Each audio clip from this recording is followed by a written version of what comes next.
There's a pattern in chronic symptoms that almost nobody is seeming to recognise, a pattern so precise, so consistent and so anatomically logical that once you see it, you will never again mistake your symptoms for disease, decline, mystery illness or neurological damage. It is the pattern the psyche uses when emotions are not felt and when survival charge has not been allowed to complete and when the truth of early wounds never were allowed to reach consciousness. It is you describe it as the somatic ladder of repression and then in return, an attempt to express. This ladder is not random, it is not chaotic, it is not biological failure. It is the exact upward trajectory the body uses when repression blocks the natural emotional arc. The arc that should travel through the body, through the abdomen, up, through the midline, to the head, into consciousness, where the message will be read. The natural way emotions should travel in a minute or so, if left unimpeded. And when this arc is interrupted, as it was so frequently for so many of us, the body will eventually find another way to move the emotional charge upwards. It has to go through the same journey, the same superhighway. It's already blueprinted to do that. And slowly, painfully, and symptomatically, it will ultimately move this affect that has been held and interrupted and truncated. And if affect, this raw emotional charge, before it even become emotion, cannot travel as raw feeling, the body pushes it up as sensory, autonomic, vestibular and cranial sensations when it sort of reaches the top. And this is why symptoms process from the gut to the muscles to the autonomic system to often dissociation and then to vestibular symptoms. And in this cranial vault where we seem to get this sort of cranial bracing so often with people. This has been my lived experience, which is why I'm talking it now, because I'm talking from the front and reporting back.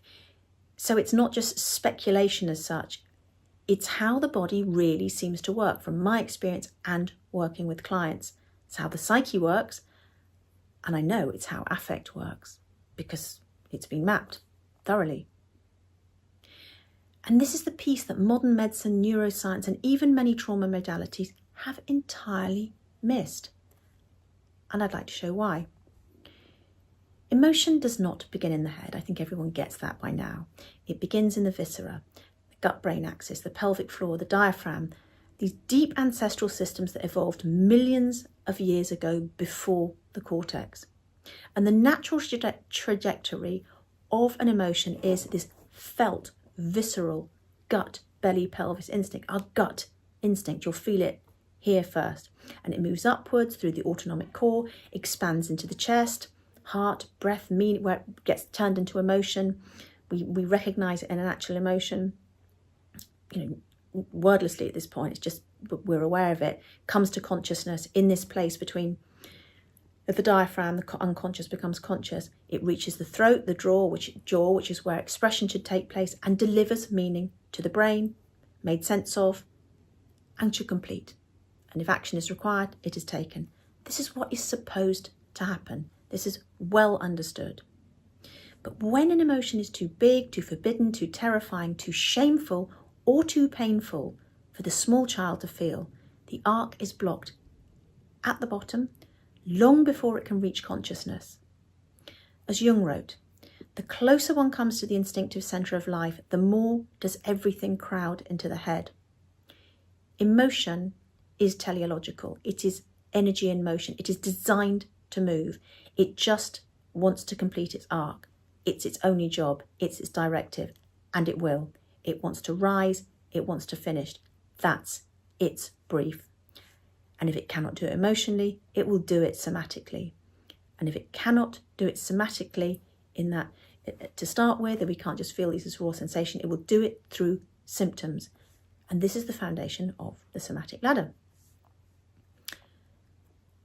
If we look at this in stages, rungs of the ladder, let's start where is the emotion born, so to speak. And this is happening at a deeply unconscious level through neuroception, always reading the environment for us, telling us what is for us and what isn't for us, guided by the self at a level beyond consciousness, below consciousness. So this starts in the gut and the pelvic, the pelvis. So this is often the birthplace of repression. And for so many people who've been on this trajectory of chronic illness, one thing after one thing after one thing after one thing, and I've noticed this in so many people, it normally starts where emotions start, at root, in the gut, in the pelvis. So you've got, often people will have food intolerances. It will just start with, the gluten intolerance, for example, the tummy ache for the child who is nervous or anxious about school and can't express it, IBS, bloating, reflux, constipation, general food intolerances, histamine sensitivities, pelvic floor tightening, lower abdominal pain. This is the seat of where emotions of energy is first drawn in to start to create, start writing the letter that needs to be delivered ultimately to bring the outside in. These are not random digestive disorders. These are the earliest markers of emotional repression. Why the gut? Because the gut is the original emotional centre of the body, the enteric nervous system, the visceral home of safety, fear, disgust, abandonment, and core shame. And it is here the body first reacts to emotional neglect, early fear, stress, attachment wounds, misattunement, boundary violations, and unspoken family environments. And the gut is the system that absorbs the truth when a child cannot. And when repression becomes chronic, gut symptoms always precede higher level dysfunction. And this is why so many people tell the same story. My symptoms started when I suddenly couldn't tolerate gluten. I got random tummy aches, nausea. I became allergic to everything. I developed IBS and bloating overnight. It's not a dietary problem. It's not about the food. This is an emotional containment problem. If the emotional charge still cannot move through awareness or expression, the body then escalates. Stage 2, let's go up the ladder. Musculoskeletal pain, blocked movement, suppressed protest. Because when the gut can no longer contain the emotional load, the system hands the burden upwards. It's trying to complete this journey in whatever way it can. And if we're still not listening, it ups the ante. It moves into the muscles, especially those involved in movement, reaching, defending, or withdrawing. The neck, the shoulders, the jaw, the back, the hips, the arms, the legs. And symptoms now become chronic pain, tension, early stage migraines, TMJ, sciatica, fibromyalgia-like flares, frozen shoulders, and persistent tightness. Why here? Because the body is now holding protest, never expressed, anger never allowed, movement impulses that were thwarted and not allowed to complete, frozen, in transit, discharge, energy not allowed to discharge, and fight impulses never voiced, never spoken. This is exactly what Peter Levine describes in the incomplete survival responses trapped in musculature. Pat Ogden, sensory motor psychotherapist, confirms the body braces in an effort to prevent the overwhelming from overwhelming. This is the point at which people believe they have back issues, neck problems, or structural conditions. They do not. They have emotional movement frozen in place. And when this level saturates, let's see where we're going, the emotional load pushes upwards again. Stage 3. And this is where we start to get autonomic dysregulation, because the system enters a danger feeling bewildering phase. Symptoms like palpitations, breathlessness, breath holding, dizziness that feels anxiety based, POTS-like symptoms, heart fluttering, heat, cold sweats, sort of inability to maintain temperature, internal shaking and vibrations, cortisol, adrenaline surges, looping panic, starting of the somaticized anxiety. And this is where people are misdiagnosed with, or diagnosed with, what people will call anxiety disorder, panic disorder, general anxiety disorder, dysautonomia, CFSME, chronic stress disorders, and endocrine symptoms. Issues. What's actually happening? Well, the emotional load has reached the autonomic center of the body, and the sympathetic and parasympathetic system alternate in as this chaotic charge attempts to move this held affect upward. It's just forcing it. And if the charge still cannot complete, because we're still in our heads, not in our body, and allowing the energy to move through, the system must surrender. It will collapse into dissolution and dissociation. It will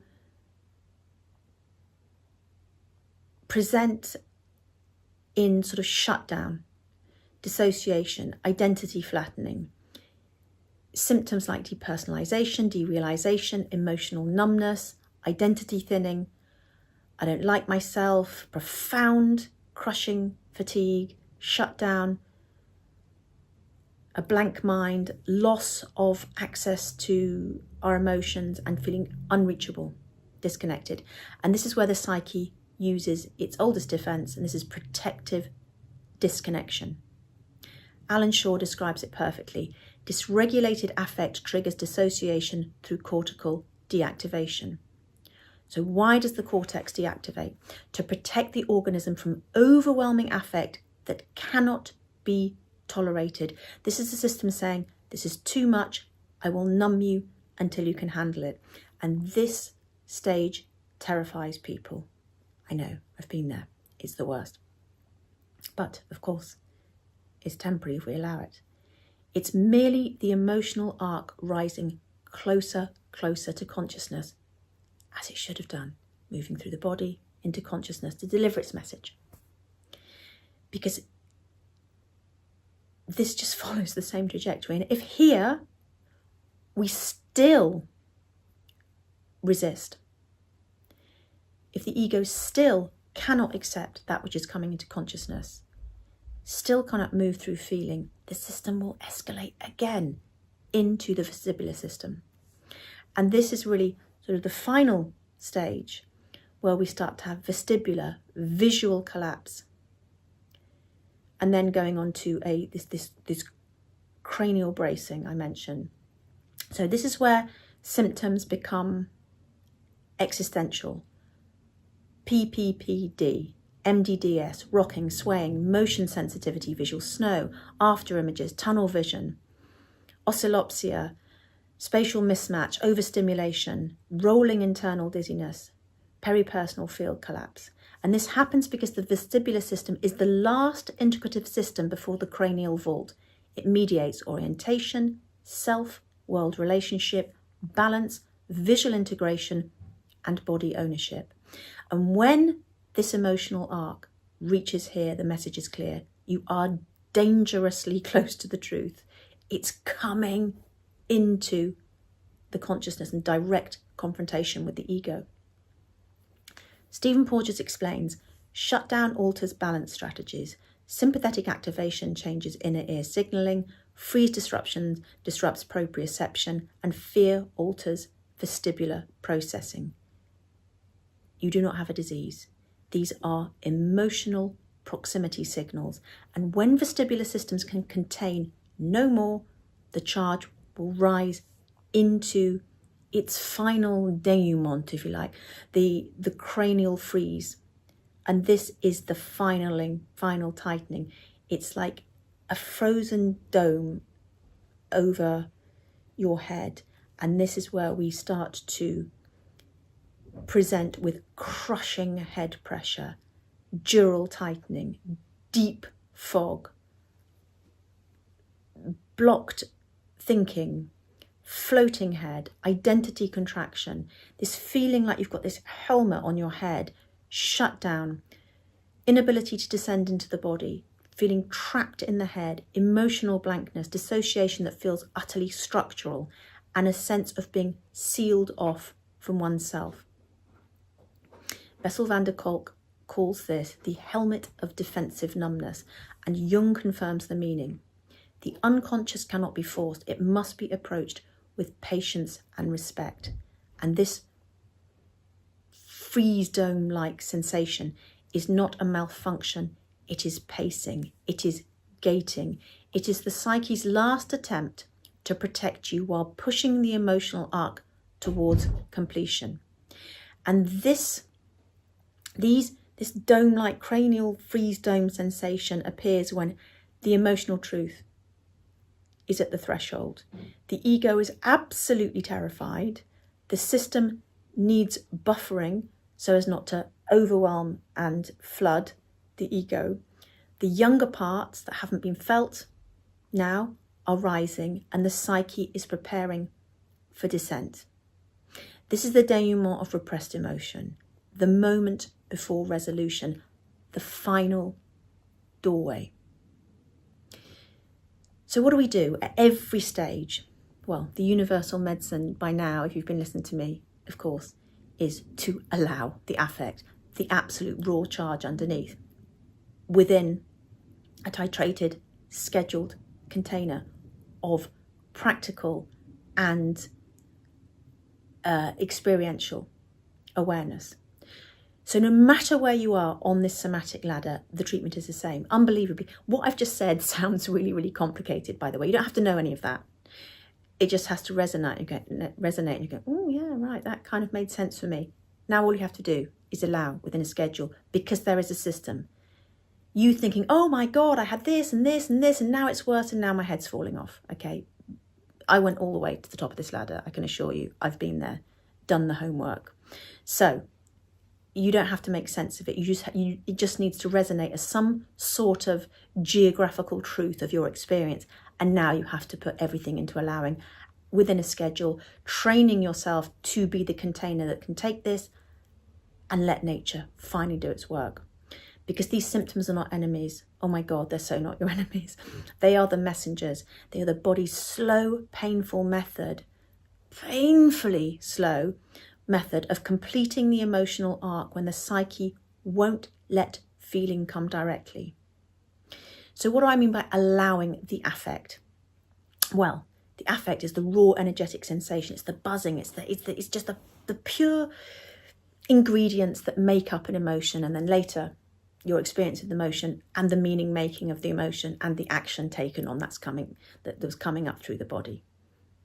It's the fuel. We begin with presence.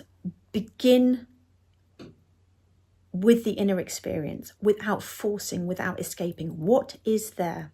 And moving our awareness from the thinking mind into the body, and just allowing what's there to be there, holding space for this younger part, the energy, breathing to it, becoming present with this compassionately, without merging with it or rejecting it, and letting through your presence the signal that it's finally okay for it to move bit by bit, be felt somatically, viscerally, and letting therefore this underlying sadness, fear, anger, shame and grief finally arise through the body. And this will happen over thousands of connections with this charge. And then bit by bit, after often experiencing it as numbness, we still stay, we will get completion.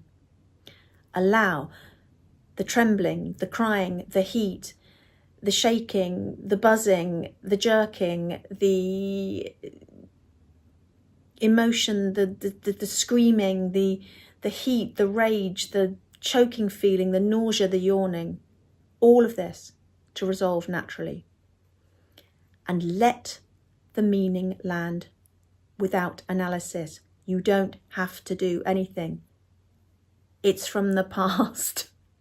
You don't have to think, oh my God, why am I crying now? Well, because you didn't cry then, 33 years ago.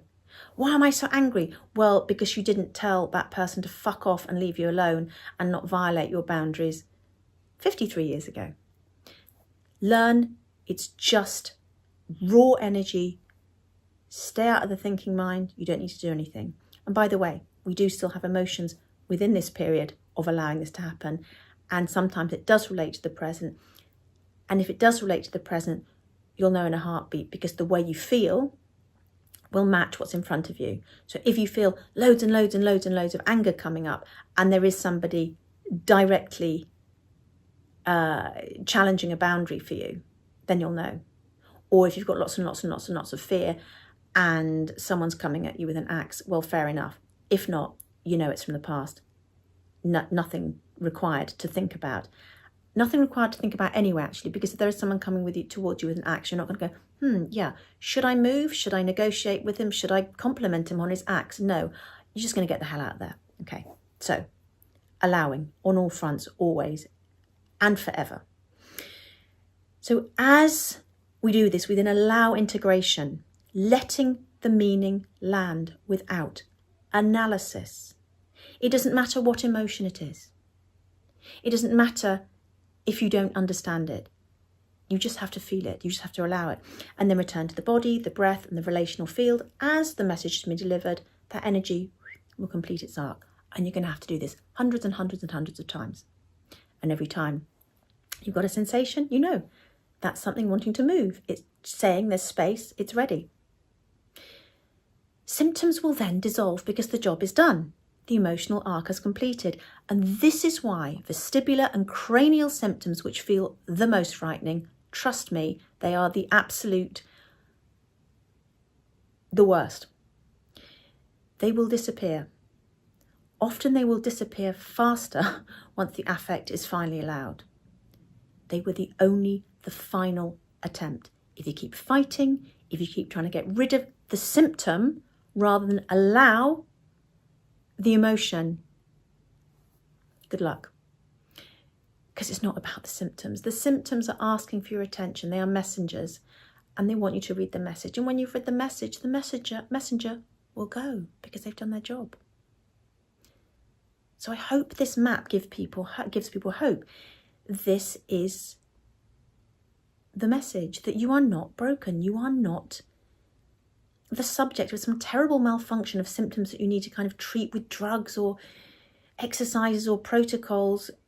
You are effectively experiencing an emotional arc that got interrupted decades ago, and your body is trying to finish it now through symptoms because it has had no choice, because you have literally not been aware of your body and your emotions, probably your whole life, but now you are. Feel what was unfelt. Come back to your body, get out of here and be here.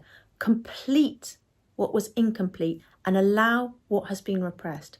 And the entire upward ladder will ultimately collapse back into peace.